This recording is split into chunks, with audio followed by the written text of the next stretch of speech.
ये कहानी चक्रवर्ती सम्राट विक्रमादित्य की है, जो अपनी निडरता, न्यायप्रियता और बुद्धिमत्ता के लिए प्रसिद्ध थे।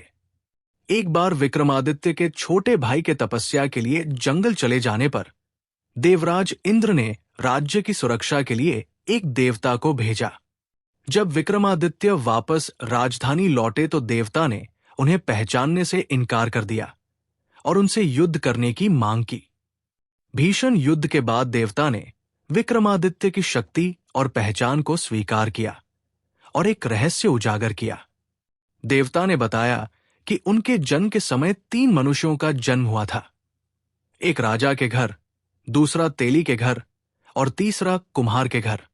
कुम्हार ने साधना से सिद्धि प्राप्त कर ली थी और उसने तेली को मारकर पिशाच बना दिया था। कुम्हार ने तेली के शव को श्मशान में सिरस के पेड़ से लटकाया था और वो विक्रमादित्य को भी मारने की योजना बना रहा था। कुछ समय बाद एक साधु ने विक्रमादित्य को फल देना शुरू किया। राजा को देवता की चेतावनी याद थी, इसलिए उन्होंने फल को भंडारी को सौंप दिया। एक दिन फल गिरने पर उसमें से कीमती लाल हीरा निकला। सभी फल चेक किए गए तो हर फल में एक हीरा था। साधु से पूछने पर उसने बताया कि वो श्मशान में साधना कर रहा था और राजा की सहायता चाहता था। अमावस्या की रात साधु ने राजा से सिरस के पेड़ पर लटके शव को लाने के लिए कहा। विक्रमादित्य ने निडर होकर श्मशान में प्रवेश किया, जहां भयानक वातावरण था।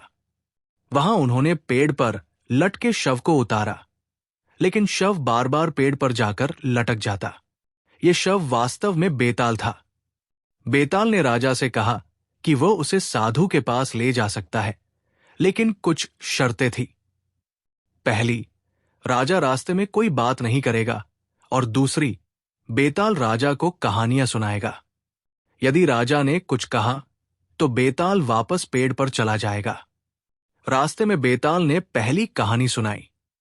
यह कहानी काशी के राजा प्रताप मुकुट और उनके बेटे वज्र मुकुट की थी, जो कर्नाटक की राजकुमारी पद्मावती से प्रेम करते थे। दीवान के बेटे की चतुराई से राजकुमार ने पद्मावती से विवाह किया, लेकिन पद्मावती ने धोखे से राजकुमार को विष देने की कोशिश की। दीवान के बेटे ने ये चाल समझकर राजकुमार की जान बचाई। कहानी सुनाने के बाद बेताल ने राजा से पूछा, पाप किसे लगा? राजा ने उत्तर दिया, पाप राजा को लगा, क्योंकि उसने बिना पूरी सच्चाई जाने राजकुमारी को देश निकाला दे दिया। जैसे ही राजा ने उत्तर दिया, बेताल वापस पेड़ पर चला गया। इस प्रकार यह कहानी राजा विक्रमादित्य की निडरता, धैर्य और न्याय की परीक्षा का प्रतीक है।